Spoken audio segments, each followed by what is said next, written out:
दिसंबर 2025 का notification finally आ गया है बहुत लंबे इंतज़ार के बाद। एंड उसी के साथ साथ अब मुझे लगता है कि बहुत सारे ऐसे नए बच्चे होंगे जो कि अब इस एग्ज़ाम के लिए अप्लाई करें या ना करें। ठीक है, क्या हम लोग इसके लिए एलिजिबल है, सिलेबस क्या है एग्ज़ाम का और पैटर्न क्या होता है और कट ऑफ्स कितनी तरह की गई हैं पिछले साल, तो वो यहाँ पर जानने के लिए उत्सुक होंगे। उसी के लिए मैं निधि शर्मा आपकी सोशियोलॉजी एजुकेटर लेकर के आई हूँ यहाँ पर आपके लिए यही पर्टिकुलर सेशन जो आपको यहाँ पे 360 डिग्री ऑलराउंड इन्फॉर्मेशन दे देगा regarding UGC NET sociology examination. ठीक है, which is going to be held in December 2025। तो दिसंबर के एंड में या जनवरी के स्टार्टिंग में आप उसको एक्सपेक्ट कर सकते हैं एग्जाम को। बट हाँ, आपके पास अभी 2 से ढाई महीने का टाइम तो प्रिपेयर करने के लिए है ही। ठीक है, ये जो सेशन है ये फोकस इस चीज़ पे ज़्यादा रहेगा कि सिलेबस में आपके लिए इंपॉर्टेंट यूनिट्स कौन से हैं, पर उससे पहले क्या आप सच में एलिजिबल हैं अप्लाई करने के लिए, what is this examination. Let's discuss about all these crucial pointers है। ठीक है, तो सोशोलॉजी एग्ज़ाम या यूजीसी नेट मुझे ये कहना चाहिए बिकॉज ये जनरल इन्फॉर्मेशन है। सोशोलॉजी के बारे में तो हम लोग थोड़ा सा लेटर ऑन यहाँ पे जाएंगे।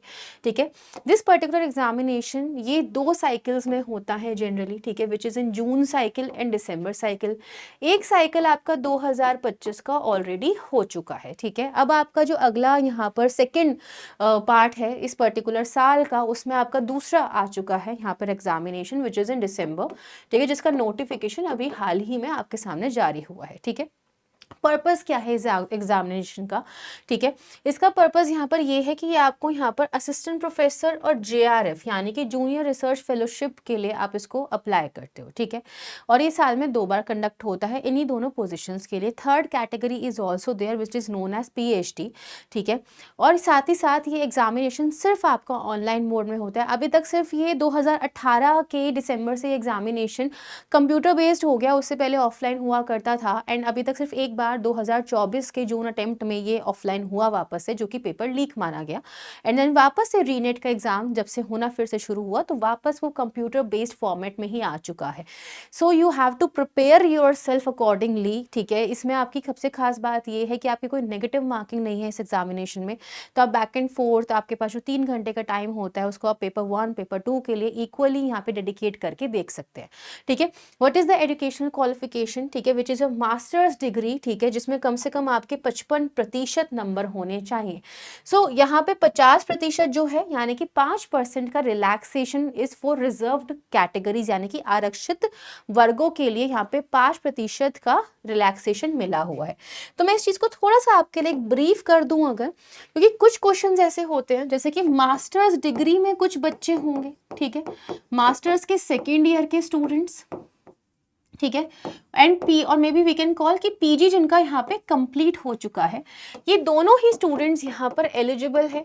तो I always suggest this thing to students कि बच्चे जो हैं हमेशा यहाँ से ही प्रिपेयर करना शुरू कर दें, बिकॉज अगर आप जेआरएफ को टारगेट करना चाहते हैं प्रिपरेशन थोड़ी सी एक्स्ट्रा होनी चाहिए उसके लिए आपकी। ठीक है, एंड अपार्ट फ्रॉम दैट आपका जो इसके अंदर पीजी है, ठीक है, उसमें आपके मिनिमम 55% मार्क्स होने चाहिए।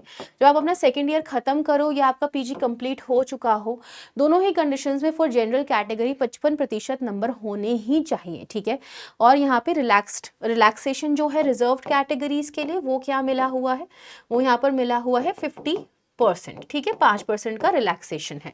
ऑलराइट, और ये एग्जाम जो है ये आपको 3 तरह की क्वालिफिकेशन के लिए देखने के लिए मिलता है। ठीक है, एक आपका है JRF which is a junior research fellowship, दूसरा है पीएचडी। ठीक है, और तीसरा है नेट। तो अब चलिए इनके बारे में समझते हैं कि तीनों कैटेगरीज यहाँ पे क्या एक्चुअल में बताना चाहती हैं। ठीक है, क्या है इन कैटेगरीज के बारे में अलग अलग स्पेसिफिकेशंस। तो अगर आपकी उम्र, ठीक है, अगर आपकी उम्र 30 साल से कम है, 30 साल या 30 साल से कम है, तो आप यहाँ पे जेआरएफ के लिए अप्लाई कर सकते हैं। ऐसे बच्चे जब यहाँ पे फॉर्म भर रहे हो तो हमेशा आप ऑल 3 कैटेगरीज के लिए ही यहाँ पर क्या करेंगे, क्लिक करेंगे।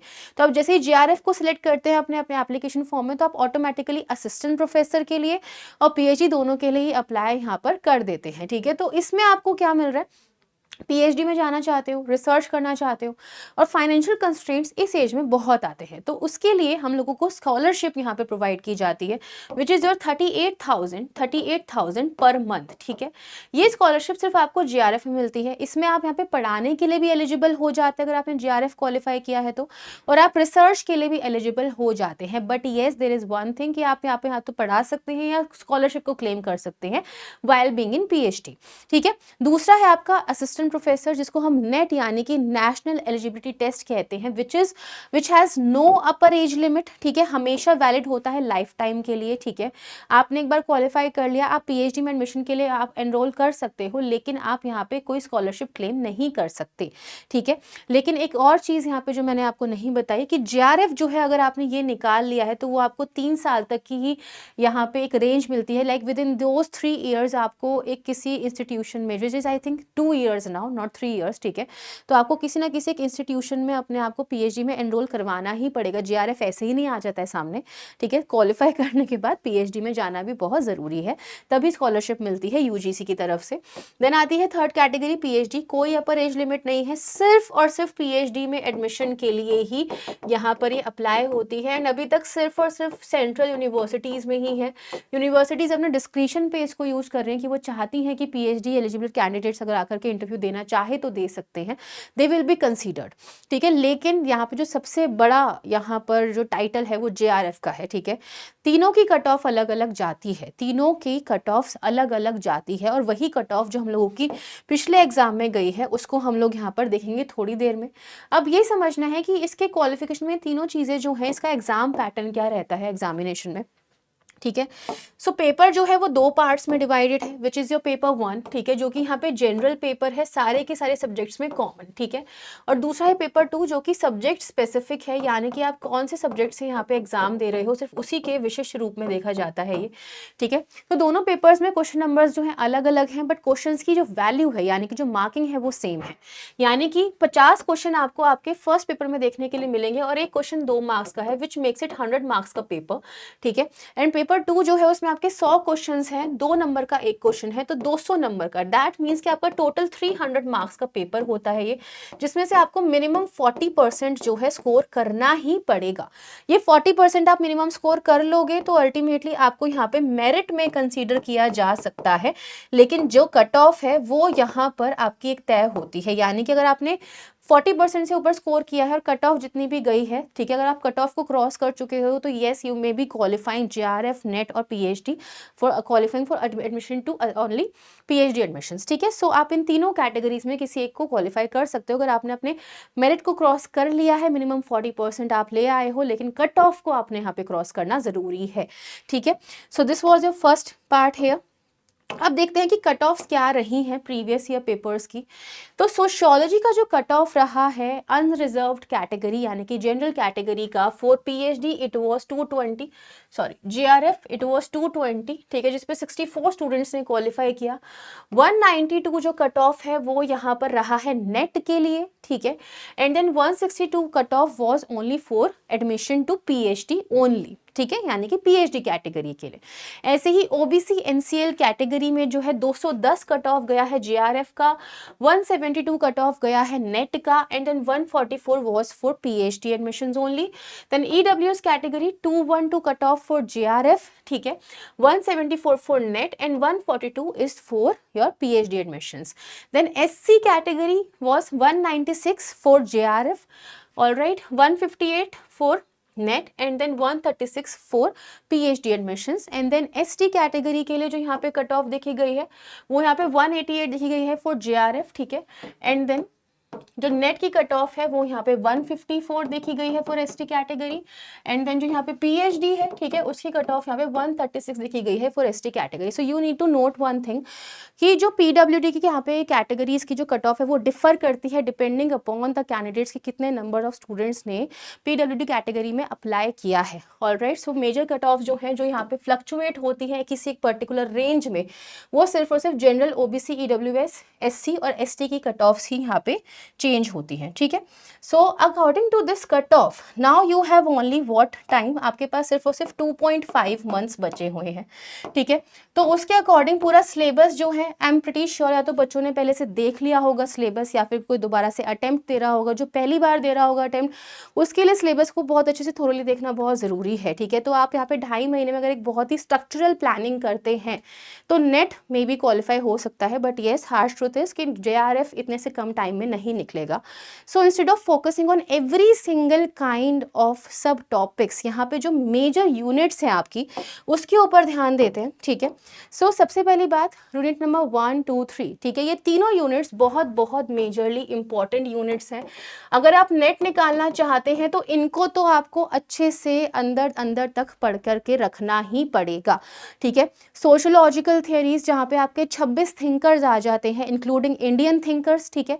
रिसर्च मेथोडोलॉजी जो आपके पेपर 1 के साथ भी आप यहाँ पे कंबाइन करके पढ़ सकते हैं। बस आपको फिलॉसफी ऑफ सोशल साइंस जो है वो भी देखना पड़ेगा, कार्ल पॉपर, ठीक है, थॉमस कोहन, इस तरह के फिलोसोफर्स जो कि यहाँ पे रिसर्च की बातें करते हैं उनको देखना पड़ेगा। And then basic concepts and institution, this is the summarised version of your whole syllabus, क्योंकि बेसिक कंसेप्ट्स एंड इंस्टीट्यूशन यानी कि बुनियादी अवधारणाएं जो हैं वो यहाँ पर अल्टीमेटली आपको पूरे के पूरे सोशोलॉजी के जितने भी बेसिक कंसेप्ट्स है वो समझा देती है, ठीक है।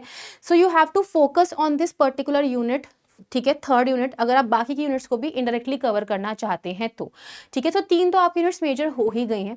Apart from that please focus on unit number 9 as well, because contemporary sociology आजकल बहुत पूछी जाती है, ठीक है। और ये यूनिट में जो आपके क्वेश्चंस पिछली बार आए हैं, द फनी पार्ट वॉज कि आप लोगों से क्रोनोलॉजी पूछी गई कि यहाँ पे कौन सा बेसिकली जो मीडिया का पार्ट है वो पहले आया है, ठीक है, उसको आप यहाँ पे एक कलानुक्रम में लगाइए।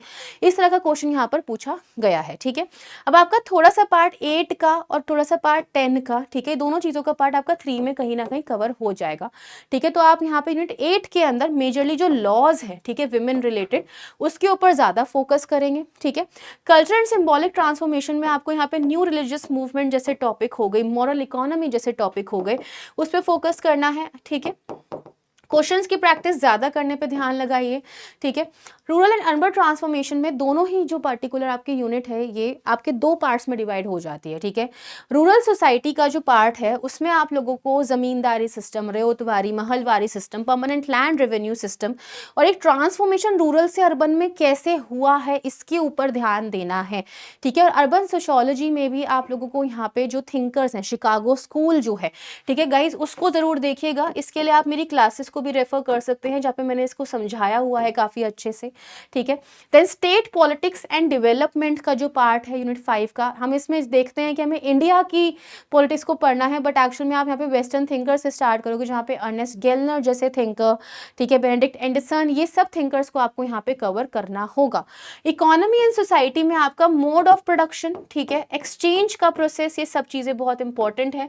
डिटेल में आप लोग यहाँ पर एक चीज़ कर सकते हैं, आप लोग मेरे साथ अब सिलेबस तो देख ही रहे हैं, ठीक है, लेकिन आप इस सिलेबस को और अच्छे से समझने के लिए कि एक्चुअल में जो रियल प्रैक्टिकल सोल्यूशन है इनका वो क्या है, क्योंकि देखो सिर्फ सिलेबस को देखकर तो समझ में नहीं आएगा ना, तो आपको ये देखना है कि एप्लीकेशंस कैसे आ रहे हैं एग्जाम में। तो उसके लिए अभी सबसे ज़्यादा हाई फोकस होना चाहिए कि आप MCQ प्लस थियरी जो है उस पर फोकस करें, ठीक है।